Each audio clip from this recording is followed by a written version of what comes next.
안녕하십니까 여러분. 강명대TV 자유조선을 시작하겠습니다. 오늘은 김정은의 명령이 떨어졌다는 제목을 가지고 북한에서 들어온 소식을 함께 전해드리려고 합니다. 최근에 김정은은 당정인의 군사 확대 회의를 열었습니다. 그리고 핵 억제력 능력을 강화하겠다는 발언을 했습니다. 그 핵 억제력 강화라는 것은 바로 북한이 핵무기를 더 많이 생산하고 미국의 핵공격에 대비해서 신형 핵무기들을 계속해서 생산하고 더 발전시켜 나갈 뿐만 아니라 대륙간 탄도미사일 또 전략무기라고 일컬어지는 SLBM과 같은 이런 무기들을 계속해서 늘려나가겠다는 지시를 내렸다고 합니다. 그리고 이번에 박정천을 차수로 임명했습니다. 이것은 그렇게 간단한 일이 아닙니다. 지금까지 인민무력부 총정치국장이 인민군 전반적인 간부 사업과 권력을 좌지우지했습니다. 모든 간부 사업은 바로 총정치국에 의해서 이루어졌던 것입니다.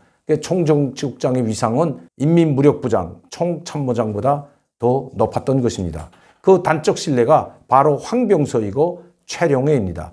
최룡해가 김정은이 지도자가 최고 지도자로 등극한 다음에 바로 총정치국장 차수로 당전의 정치국 상무위원까지 올라갔던 사람이 최룡해입니다. 그래서 최룡해는 제2인자로 불렸습니다.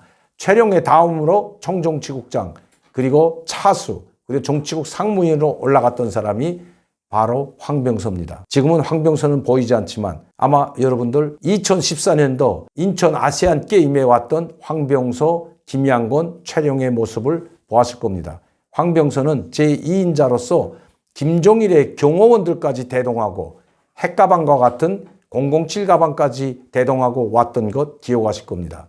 이처럼 북한의 총정치국장은 그 어떤 군 관료, 즉 인민무력부장이나 총참모장보다도 더 막강한 권력을 가지고 있었습니다.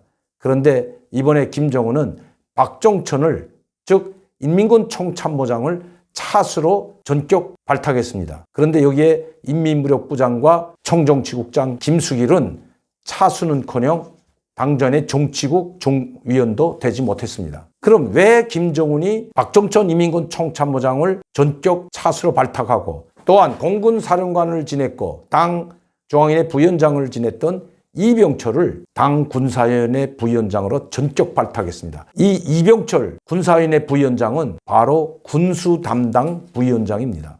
당 군수 담당 부위원장. 이 사람을 당 군사위원회 부위원장으로 전격 발탁했습니다. 이 두 사람을 왜 그럼 김정은이 이번 인사 문제에서 가장 중점적으로 다뤘고 전격 승진시켰을까요? 바로 핵무기와 미사일, 대륙간 탄도미사일 그리고 SLBM을 관장하는 사람이 이병철입니다. 그리고 이것을 실전 배치하고 격동 상태로 유지, 즉 격발 상태에서 유지시키는 것. 단추만 눌리면 격발이라는 건 격발기를 당긴 겁니다. 이미 장전이 돼 있고 방아쇠만 당기면 나가는 상태를 격발 상태라고 합니다. 이 상태를 관리하는 사람이 바로 인민군 총참모장인 것입니다. 인민군 총참모장에게 모든 전권을 줌으로써 미국과의 정면 돌파전에 승부수를 띄웠던 것입니다.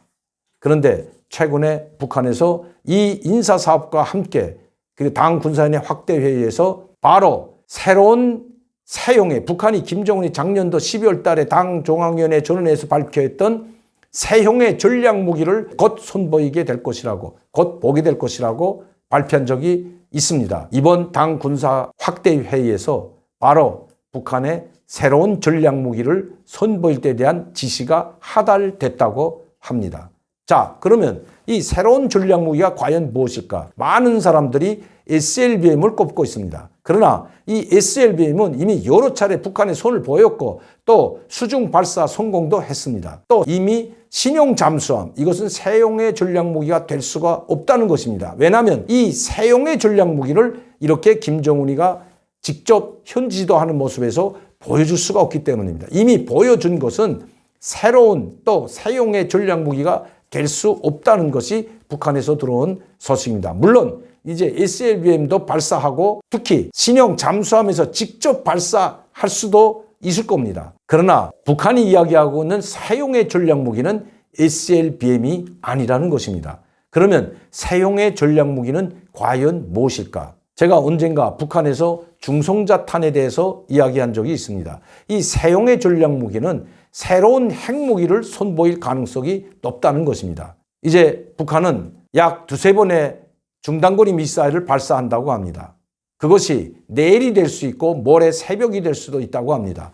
약 두세 번의 중단거리 미사일을 발사하고 나서 새로운 전략무기를 선보인다고 합니다. 그 시기가 가장 중요한데, 그렇다면 그 새로운 전략무기, 새형의 전략무기를 선보이는 그 시점은 언제일까? 그것은 아마 6월이 가장 위력하다고 합니다.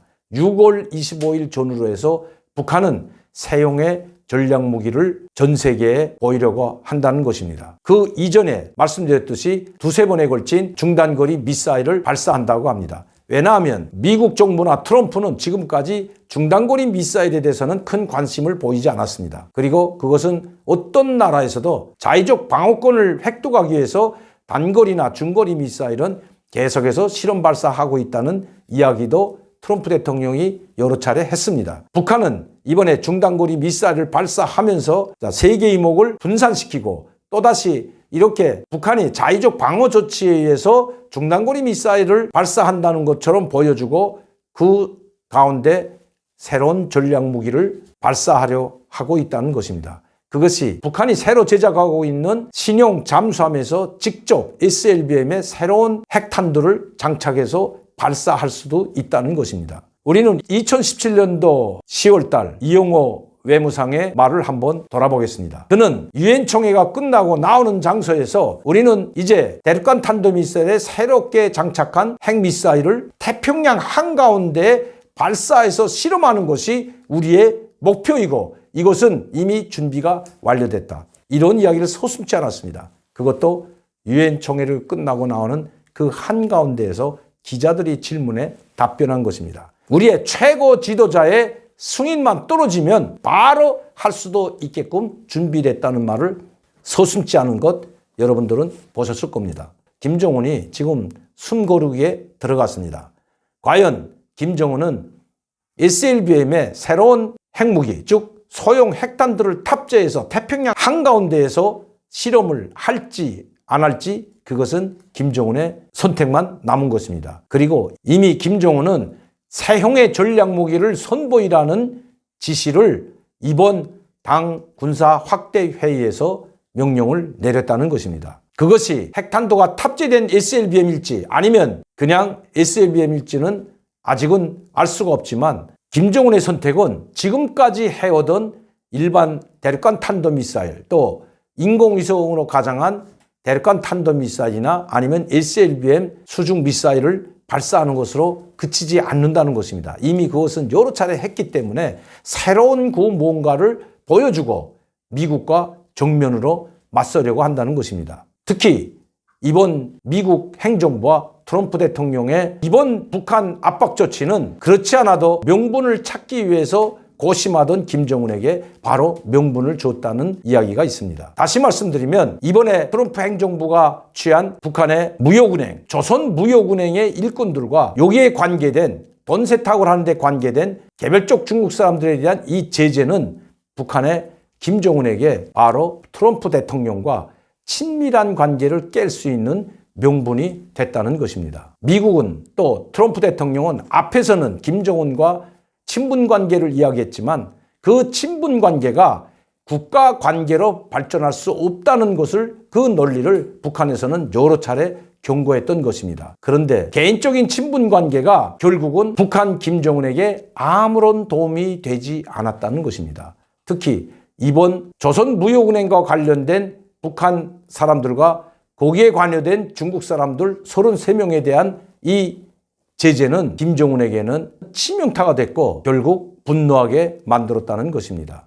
개인적인 친분 관계는 이미 아무런 효과가 없다는 것을 김정은이 납득하는 계기가 되었던 것입니다. 김정은은 이제 이번 계기를 통해서 더 이상 미국과 또 트럼프와의 대화에 매달리지 않고 자기 갈 길을 가는 것으로 선택을 했다는 것입니다. 이제는 미국과 북한, 트럼프와 김정은은 강대강으로 갈 수밖에 없습니다. 이번 33명에 대한 그 많은 사람들의 제재 조치뿐만 아니라 미 국가안보국은 북한을 또다시 사이버 테러국으로 지정을 했고 사이버 공격에 대비하라는 지시를 내렸습니다. 그 보고서를 작성해서 바로 트럼프 대통령에게 보고했던 것입니다. 이러한 트럼프 대통령의 입장과 미 행정부 또 미 국가안보국과 같은 이러한 행동들은 북한 군부 강경파들과 김정은에게는 더 이상 미국에 기댈 것이 아무것도 없다는 결론을 내리게 했다는 것입니다. 이제 시간이 얼마 남지 않은 것 같습니다. 여기에 엎친 데 덮친 격으로 미국과 중국은 홍콩 문제로 인해서 더 이상 돌아설 수 없는 다리를 걷는 것 같습니다. 미중 관계가 악화될수록 한국의 선택은 좁아질 수밖에 없습니다. 거기에 또 이제 북한의 중단거리 미사일이 임박했고 그뿐만 아니라 사용의 전략무기 발사가 임박했다는 것입니다. 그야말로 한반도는 군사적 긴장 격화와 경량의 도가니로 빠져들 수도 있다는 것입니다. 오늘도 강명대TV 자유조선을 시청해 주신 여러분들께 진심으로 감사를 드립니다. 감사합니다.